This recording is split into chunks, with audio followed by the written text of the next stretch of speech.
तो hello guys, आज हम लोग रेशियो और प्रपोर्शन पढ़ेंगे। देखो, अगर मैथ में आपका एलसीएम और एचसीएफ रेशियो एंड परसेंटेज ये स्ट्रॉन्ग है तो आपकी आधी मैथ इजी हो जाएगी। देखिए, जो कम्पिटिटिव एग्ज़ाम में होता है उसमें इन्हीं तीनों का ज़्यादा खेल रहता है। अगर आपको ये तीनों क्लियर है तो आपको बहुत ही ईजी हो जाएगा कोई भी इसमें से सॉल्व करने के लिए। देखो, अब रेशियो वाले क्वेश्चन सॉल्व करते हैं टॉपिक वाइज। मान लो 3 नंबर है, उनका रेशियो दिया है 3, 4, 5 और कह रहा है कि लार्जेस्ट और smallest equal to sum of second, मतलब इन दोनों का ऐड इसके +52 के बराबर है। तो स्मॉलेस्ट नंबर क्या होगा? कहने का मतलब है कि रेशियो 3 + 5 ये बराबर है रेशियो 4 प्लस इसमें 52 नंबर। तो ये दोनों हो गया 8, ये इधर आया -4, ये इक्वल टू 52।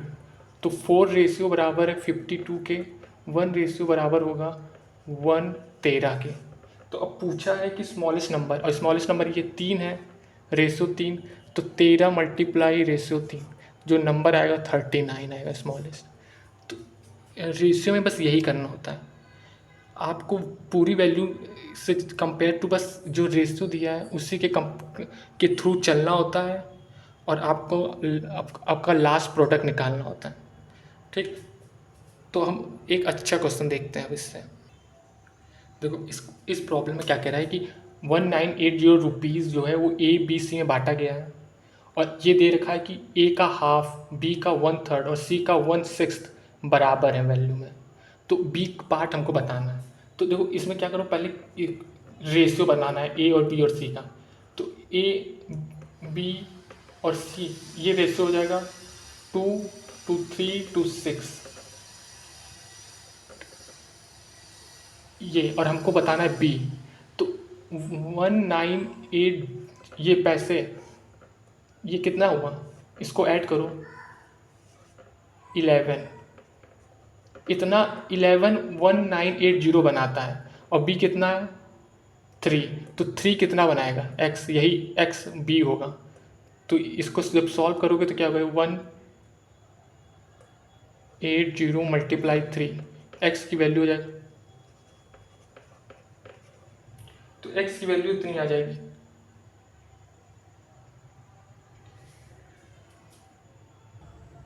तो इस प्रॉब्लम में क्या कह रहा है कि दो संख्याएं हैं जिनका रेशियो 7:5 है और दोनों में 40-40 घटा देते हैं।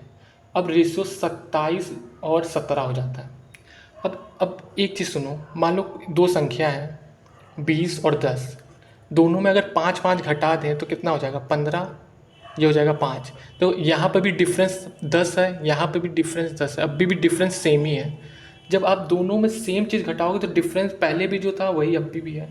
तो अब देखो, इन 7 और 5 में डिफरेंस कितना है 2 का, और इसमें डिफरेंस कितना है 10 का। तो अब ऐसा करो कि इसमें भी डिफरेंस दोनों में सेम रहे, तो इसको 5 से मल्टीप्लाई कर दो, 35, 25, 27, 17। अब दोनों में 40-40 घट रहा है, तो ये 35 से 27 आया तो कितना आया रेशियो 8, 8 रेशियो बराबर है 40 के, 1 रेशियो बराबर है 5 के। अब क्वेश्चन जो आप इसमें क्वेश्चन जो पूछेगा वो उसके हिसाब से निकाल सकते हैं कुछ भी। अब जैसे इसमें पूछा है डिफरेंस कितना है इन दोनों में, तो इन दोनों में डिफरेंस कितना है 10, तो 10 का मल्टीप्लाई कर दीजिए 5 से, तो आंसर आएगा 50। तो इसको इसी तरह क्वेश्चन सॉल्व करेंगे तो जल्दी होगा। अगर नहीं तो आप एग्ज़ाम में क्या करते हैं कि 7x मान लेते हैं, फिर -40, 5x - 40 इक्वल टू 27/17, इस तरह सॉल्व करेंगे तब भी आंसर आएगा, लेकिन इसमें टाइम लेगा। तो इसलिए इस अप्रोच से करेंगे तो एग्ज़ाम में तुरंत होगा। इसी टाइप के सवाल मिक्सचर वाले में बहुत यूज़ आते हैं, इसी तरह से आप उसको तुरंत सॉल्व कर सकते हैं, इसलिए आपको रेशियो आना चाहिए। देखो, अब इस प्रॉब्लम में क्या कर रहा है, ए और बी की प्रेजेंट जो एज है वो 3:5 रेशियो में है और 5 साल बाद इनका जो रेशियो हो जाता है एज का वो 13/20 हो जाता है। अब देखो अभी जो एज है उसका डिफरेंस 5 साल के बाद का जो एज है उसके डिफरेंस बराबर ही होगा, ऐसा तो होगा ही, डिफरेंस हो जाएगा, सेम मैथ इस पे अप्लाई होगा। तो अब देखो इन दोनों में डिफरेंस कितना है 2 का, इसमें डिफरेंस कितने का है 7 का।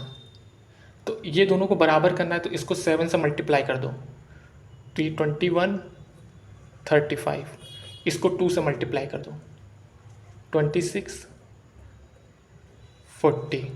अब कह रहे हैं 5 साल बाद, वैसे भी को 5 साल बाद 21 में 5 जोड़ोगे 26 हो ही जाएगा, और ये 35 में 5 जोड़ोगे 40। तो इसका मतलब प्रेजेंट एज ए की है 21 और बी की है 35। और इस तरह क्वेश्चन कुछ भी बना सकता है, बोल सकता है 7 साल बाद बताइए, तो इसमें 7 जोड़ देंगे दोनों में। तो इसी अप्रोच से आपको क्वेश्चन सॉल्व करने हैं। अब देखिए एक और क्वेश्चन, देखो इस प्रॉब्लम में क्या कह रहा है कि प्रेजेंट, ये मान लो प्रेजेंट है, ठीक, प्रेजेंट से 8 साल पहले ए और बी का जो एज था उसका रेशियो 9:10 है, और प्रेजेंट से 4 साल बाद उनका रेशियो 12/13 हो जाएगा। और दिया है सी जो है वो ए से 6 साल बड़ा है, मतलब जो ए की वैल्यू उससे 6 साल बड़ा है सी की वैल्यू। तो सी की प्रेजेंट एज बताना है, तो हमको सी को जानने के लिए ए का जानना जरूरी है। अब देखो दोनों में डिफरेंस कितना है 12 एज का, मतलब ये 9 से दोनों को डिफरेंस कितना है 9-10 1, 12-13 1, ये ठीक, ये 9 से 12 गया 12 साल में 3, और ये 10 से 13 गया 3 गया 8 साल में। तो इसका मतलब समझ रहे हो, इसका रेशियो,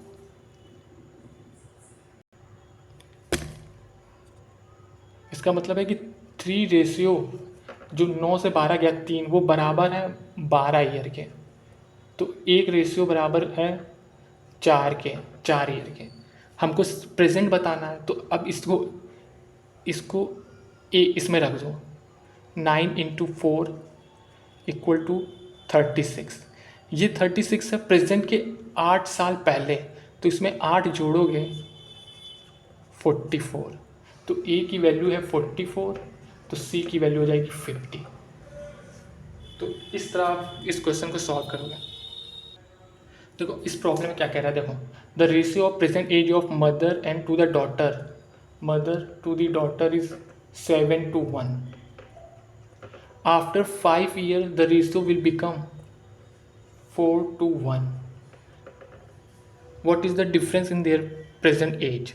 देखो जब 7:1 था तो उस समय भी प्रेजेंट में उनका जो एज का डिफरेंस होगा वो 5 साल बाद भी वही होगा जो पहले था। देखो इसमें डिफरेंस कितना है, 7 में से 1 घटाओगे 6, इसमें कितना है 4 में से घटाओगे 3।